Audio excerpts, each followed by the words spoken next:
To all our friends in Switzerland. It's Robert Giffra. I have the privilege of being chair of the American Swiss Foundation.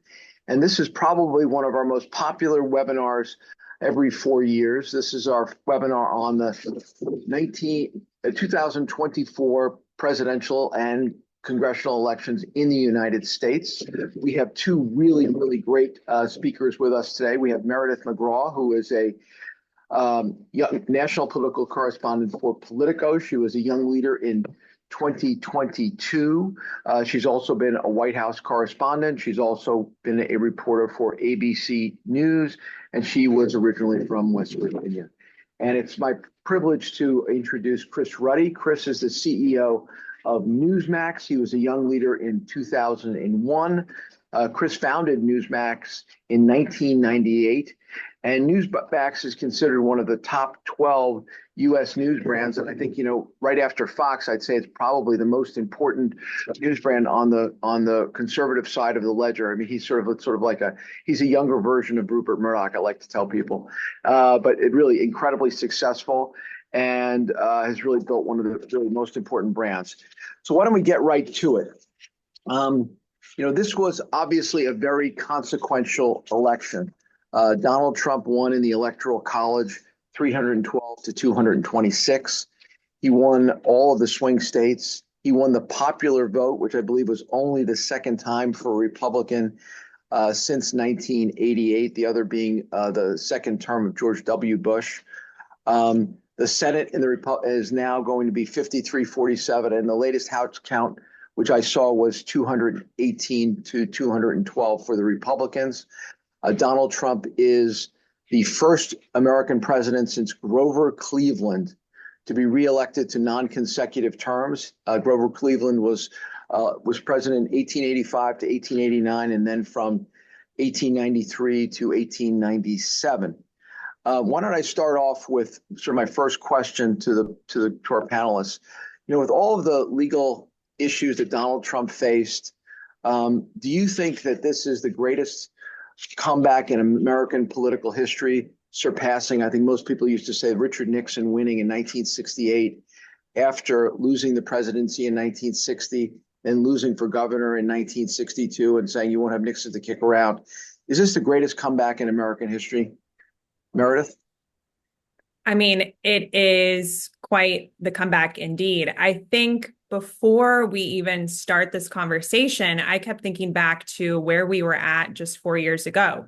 After Donald Trump lost the 2020 election, his approval rating had dropped to just 29% after January 6th. In the 2022 midterms, which he was heavily involved with endorsements and fundraising, the Republican Party had blamed him for a lot of the losses there and really had anointed Florida Governor Ron DeSantis to be the Republican successor. And even after 34 felony convictions and launching a third bid for the presidency, he wiped out his primary contenders pretty decisively early on. And so I think when you're thinking about this win in particular, it's good to just keep in mind everything that transpired over the past 4 years and all of the moments where I think it was completely reasonable to believe that Donald Trump would not be in this political position that he's in right now, where he is once again heading back to the White House. Chris, why do you think President Trump won so decisively? Well, I'll mention on the follow-up to Meredith there that the comeback issue, the president called me at about 3:15 in the morning. I think I was the first phone call after he gave his victory speech in the West Palm Beach Convention Center. The reason was because Newsmax had been the first to project him the winner earlier that night. I think we beat Fox by about 45 minutes. And I said to him, Bob, I said, this is, Mr. President, this is not the biggest comeback in U.S. history, as J.D. Vance had just said on the stage. I think it's the biggest comeback in the history of the world. And he laughed and he said, why do you say comeback? This is not a comeback. I said, it's not a comeback. He said, no, I never left. And in his mind, he had never left, and comeback suggests that maybe you had failed along the way. But I think what Meredith said was the legal stuff that he had gone through such a barrage of legal attacks, 34 felonies, and all of these different cases. And then for him to emerge the winner, despite all of that, just seems so incredible. And then answering your question about the decisive victory, looking at the exit poll data as I did, it shows that 7% of voters decided the last week who they were going to choose. If you back out, I think there was about 155 million voters. If you back out the 7% and you see that they went for Trump about 60-40, it comes out to a 3 million vote plurality, which is exactly what pretty much he had in the popular vote. And before that, voters were undecided or slightly maybe in favor of Harris. So that last week was very decisive. And usually you have a situation like that, they break for the incumbent person in power. They've known Trump for a long, long time. They still hadn't made up their mind about him. The suggestion was they were probably not going to go for him at the end, but they did. I can't tell you the exact reason. I think Kamala Harris was a very poor candidate, and her inability to articulate her message and her vision was devastating. I think Trump had what I call the McDonald's moment. When he went to McDonald's, donned the uniform, he was so much in his element. As you know, Bob, I've known him for 25 years. The guy loves McDonald's. So he actually was really quite at home there. He's been eating McDonald's. I'm not sure every day, but you could say arguably like almost every day for 40 I years. believe he actually does eat McDonald's because he does. Oh my God. Yeah. I always joke, he started at like Trump Tower in 1980, and I always said his diet consisted for the first 20 years of a Big Mac, fries, and Coke every day for lunch. Big Mac, fries, and a Coke. And in 1997, 98, they tell me it had a radical change. It became a Big Mac, fries, and a Diet Coke. And I think at the White House, he didn't eat McDonald's that much. I remember once discussing with him that he was deprived in the White House because he had no White Castle hamburgers nearby. And those of us in New York know White Castle has a very sort of special fast food hamburger. So the guy definitely likes hamburgers.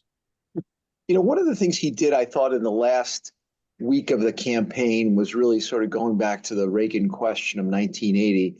Are you better off than you were 4 years ago? And my recollection of 1980 was that the undecided vote broke strongly for Ronald Reagan over Jimmy Carter. Meredith, do you think this was a campaign that was ultimately decided based on the economy? I think the economy was top of mind across the board. The economy, immigration too, but inflation historically is just that's a tough to run against. You mentioned Jimmy Carter. I think one of Harris's issues was voters want to vote for change. They want a change candidate. And Harris really struggled to explain how she would be different from President Biden. She was given a lot of opportunities by the press when, asked how she would be different, where she couldn't really clearly articulate that. So I think that was one issue. And then, frankly, the Harris campaign, the Biden administration really could not reach voters and explain to them why they thought the economy was improving. And in the end, when Harris was talking about how Donald Trump was a threat to democracy, which for some voters, I think was a strong argument. For a lot of people who are just struggling to put food on the table, trying to figure out where their childcare was going to come from, it struck them as tone deaf. And, I was traveling across the country talking to voters, and a consistent thing that just came up was exactly what the question Trump was posing, and continued to do so at the end of the campaign is, are you better off than you were 4 years ago? And, it's kind of funny when you think back to 4 years ago, we had the COVID pandemic. It, was a dark time that I think a lot of people would like to forget about and sort of have. But they do remember their wallets feeling a little fatter. And so a lot of these undecided voters, but also just these low propensity voters that the Trump campaign was really targeting. The economy was really the number one issue. One of the things that I think really probably helped President Trump was the fact, and this is where running in non-consecutive, running again helped him. I think people kind of remember the pre-pandemic economy, which was a very strong economy. So when people said, well, you can't trust him to be president again, they remembered the economy before. So he had the benefit of being a change candidate, but he was also someone who had been president before. So it's sort of like, make America great again and go back to the way things were, was kind of a very powerful message. It appeared toward the end. Do you agree with that, Chris? Yeah, I mean, I think that people like, you remember that Harris and a couple of these others and some of the media, MSNBC, started accusing him of being Hitler and Nazi. It didn't really work because they knew him for 4 years and saw that he had not been he had not been Hitler, a little authoritarian at times, that he wanted to push through the border thing and stuff like that. He used executive power expansively, but to suggest that he was a Hitler or Nazi was just so beyond. So it didn't work. And I think that they did have very fond recollections, but of the economy, and certainly they hadn't been hit by inflation, which effectively wiped out the net worth, really hit middle class and lower class. If you look at Trump's numbers, they're fantastic for anyone that made less than $100,000, and he did pretty well for people under 50. She did better over 100. Though people most hit by that 25% cumulative inflation were the ones that voted for Trump. And not that necessarily he had a plan to fix it, but they were angry with her. And she didn't, as Meredith said, they never really explained how we got into that situation and how they were going to get out of it. When you think about consequential American political figures, it's those who really transformed the political system, FDR, Reagan. And, when you think about what the Republican Party was pre-Donald Trump, it was sort of seen as a rich person's party. It really wasn't a working class party. I mean, Meredith has sort of, when you think about the people who voted for Donald Trump, those were people who probably, going back in their families had been, FDR Democrats and probably New Deal Democrats and then Great Society Democrats and union workers.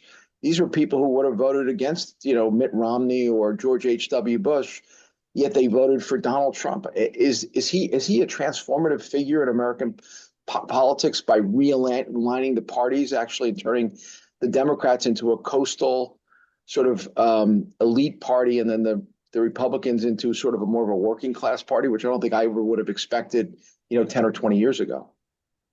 Well, I think there were two ways I've sort of looked at the results of this election. And one is what you're touching on here. And that is the dramatic shift we saw in voters to the right who have traditionally been loyal to Democrats. We're talking about union households, wage workers, Black and Latino voters, in particular, Black and Latino men. The Latino male vote, dramatically shifted towards Donald Trump in this election. And then also the youth vote, too.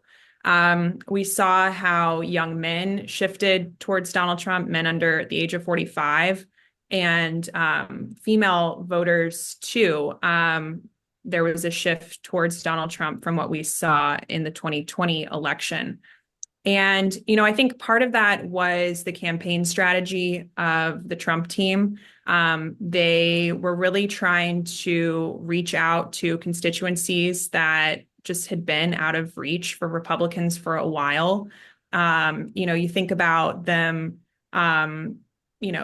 spending money to reach out to Arab voters in Michigan, or really trying to court union and labor voters as well. And then, the youth vote, that was such a big part of the Trump campaign's media strategy that, at the time when I was covering it, I thought they're trying to reach young male voters who aren't very likely to come out and vote. And that seemed really risky.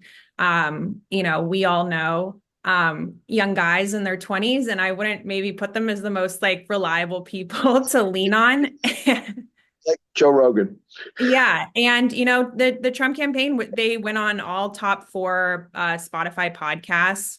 Theo Vaughn, they went on Tucker Carlson show, but Joe Rogan's, who is incredibly influential with young male voters.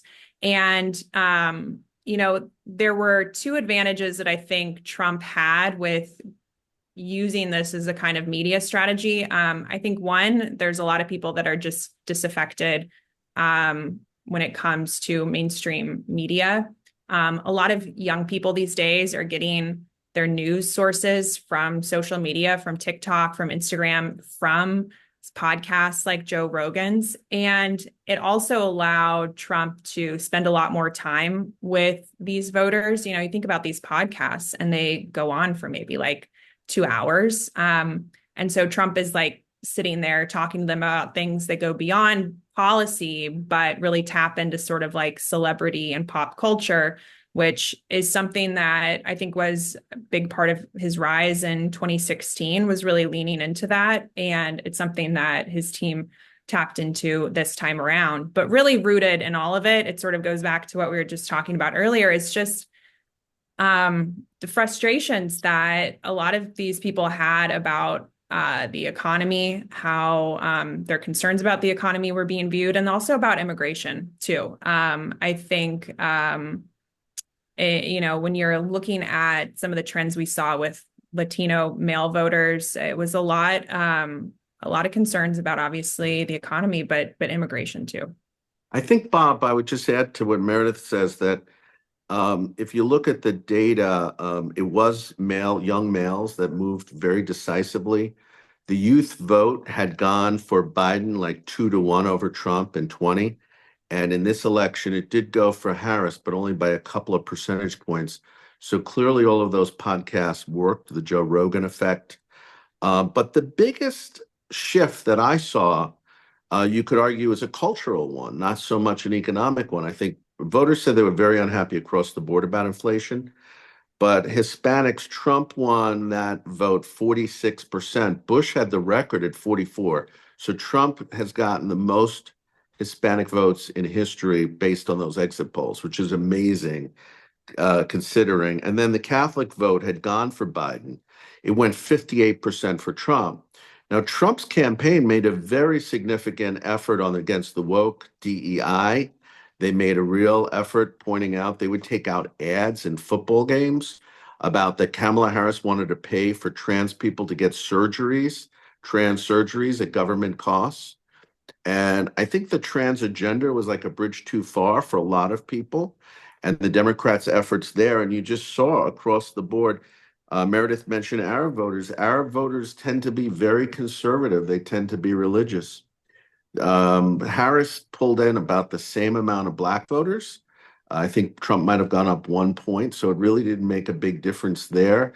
And Jewish voters seemed to stick with Harris, which was a little surprising considering Biden's tug of war with Israel. But I think it was very much cultural impact and the economy together made Trump win decisively.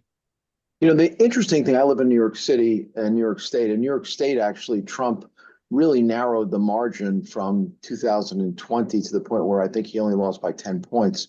But the county that had the biggest gain for Donald Trump was the Bronx, which is the poorest county in New York State, one of the poorest counties in the country. And it's just a remarkable turnaround. Now, let's say a word about the Democrats. I mean, is the most unpopular person in the Democratic Party Joe Biden now, because he basically, at the age of 82, thought that he could, become president again? And would they have done better had they actually had a real, primary process, and as opposed to the coronation of Kamala Harris, who was sort of untested and hadn't been through the primary process? Meredith? I mean, there is a lot of frustration within the Democratic Party about President Biden's decision to stay in. And, a lot of coulda, woulda, shouldas, a lot of what ifs. What if they had had an open primary? I mean, it raises the question of, would Kamala Harris have been put in the position that she is in now?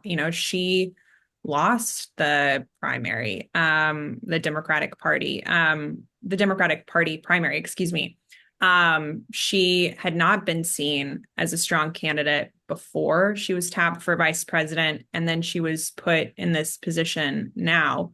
I think it's, a combination of frustration towards Biden, and then, the Democratic Party is going to really have to rethink their messaging and how they talk to voters. What Chris was just talking about, some of the anti-woke politics, it just was a bridge too far for a lot of people, and they felt like it was being, shoved down their throats by corporate America, and beyond, and just became too much. And this election was certainly, I think, a backlash to some of that. And I think at the same time, there really does seem to be a leadership void at the moment within the Democratic Party that I think over the next few months, we'll see start to shake out. Now, one of the other things that happened in this election, and mentioned at the outset, was the Republicans won the Senate and they won the House. Do the Republicans now, Chris, have a mandate for change, and what change do you expect to occur over, say, the next 2 years?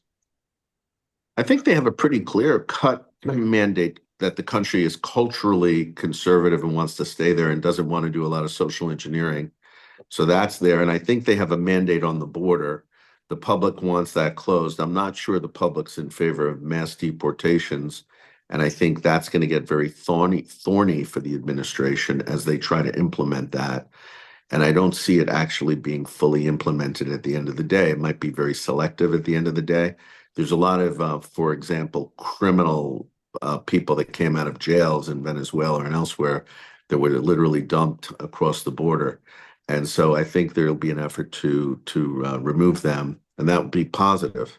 But closing the border down, which hasn't really, I think the pictures of people just walking across the border, I know our Swiss friends could sort of relate to this. You can't just walk into Switzerland, at least in my experience.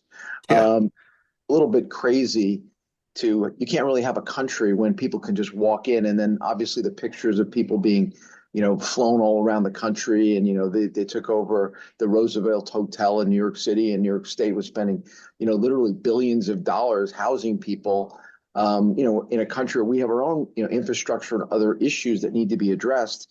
And people were obviously asking, this doesn't make any sense. It kind of defies common sense.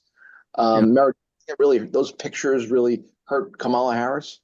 They definitely did. It's hard to argue with, the images and the videos. Just even anecdotally, people who felt like, whether it was real or perceived in some cases, that their own resources were being taken away to provide for people who didn't come here legally. So that was definitely a sore spot, and something that was totally botched by the Biden administration, top to bottom. But I do think Chris is right. I think when it comes to mass deportations that have been talked about, I think it's hard to imagine how that's going to be done. You think of the legal pitfalls that could potentially come from that, whether it's civil rights issues or, whatever, or just even the economic ramifications of a lot of that too. The different labor sources that some of these people provide. You think about farms and different things. So I think there's going to be a lot of, discussion about how that is actually, how they're actually able to deal with these millions of people that are here. Chris, we've talked a lot about domestic issues. To what extent do you think that foreign affairs played an important role in this election? We've got war in Ukraine, we've got war in the Middle East, and I think Donald Trump, was able to make the case that he's a president who can basically get things done in terms of foreign policy, and some of the things that happened under Biden's watch, I think he argued would not have happened under his watch. What can we expect, and what can our Switch friends expect from a Trump foreign policy going forward? Well, I think the I don't think it was decisive in the election, although the exit polls showed that Americans thought that Donald Trump was better on foreign policy by a fairly good number over Kamala Harris. They also said that about his handling of the economy. So across the board. But voters, I don't think Americans feel the pain of the Ukraine war. They don't feel the pain of the Mideast war. I see the world as somewhat on fire. We have a major war in Europe. We have potentially a major regional war in Iran with Iran and Israel, but certainly it's there are real hostilities underway and real attacks and counterattacks. I think we can lay a lot of the blame, I believe, with Biden. I think he's shown weak leadership, and Trump brought that home and mentioned it as one of his talking points. I think generally people agree that Trump is pretty strong as a world leader. And now he says he can correct some of these problems in 24 hours. Well, God bless him if he can. I know. But if he does it in 4 weeks, it'll still be good. If he does it in 4 months, it'll be an achievement. So look, I think he's already. I remember having a conversation with him shortly after he was shot. He was at the Republican convention. We spoke on the phone, and he said, you know, his biggest thing that he thinks he can handle easily, more than anything else, but his priority is ending that war in Ukraine because he thinks that needlessly tens of thousands, hundreds of thousands of people are dying and that it doesn't have to happen. I hope he's right on his ability to do it, but I think generally people around the world, and I do travel and talk to other people in foreign countries, they do seem to, even if they don't like Trump, they respect him. And they respect, and he's somewhat, you know, of a tough guy, and they fear him, and the fear principle seems to work abroad. So I can't in the crystal ball say he's going to solve all the world's problems, but I do think he'll bring some leadership and vision, and I think it'll be generally good for the world and Europe. Meredith, what do you see as the big issues that the U.S. will be addressing over the next, say, 3 to 6 months under the start of the Trump administration? I mean, obviously, there's a honeymoon period. Then he's going to have the problem of being, facing, not being able to run again in 4 years and 28. So they've got to obviously come out of the box fast to get something done. What do you expect to be the big issues over the next 3 to 6 months in American politics? Yeah, well, the first 100 days of any administration are so critical. And, most presidents spend them undoing the work of their predecessor. You'd mentioned Grover Cleveland before. Trump's like, the first president since then who's going to be reinstating, I think, a lot of his former policies. I've been talking to his team. We're in the thick of transition reporting now. I've been running around like crazy trying to figure out who's going to be going into the cabinet and who Trump is trying to tap for different positions. Even this morning was, furiously dialing up sources to hear what's next on some of these big picks. But a big part of it is going to be, on day one, they're going to have a slew of executive orders that Trump is going to be enacting that his team has already pinpointed which Biden administration policies they would like to undo and which ones they've prioritized for Trump to get out the door in terms of executive orders just on the first day. A big push, of course, too, is going to be trying to get some of these folks that Trump has tapped for cabinet positions confirmed. It's a Republican Senate, but he's also made a few controversial picks that I think are going to be causing some headaches up on the Hill for who they're going to get through. And then, I think Trump's been pretty clear about what his priorities are going to be right out of the gate. He's talked about tariffs. We still haven't heard who he's going to be tapping for some key spots like USTR and Treasury, but that could give some hints about the direction he might go in, even though he has been pretty aggressive about wanting to implement tariffs and really use that right off the bat. Immigration, executive orders related to the border, related to some of these deportations, executive orders related to some of the green policies that Biden implemented.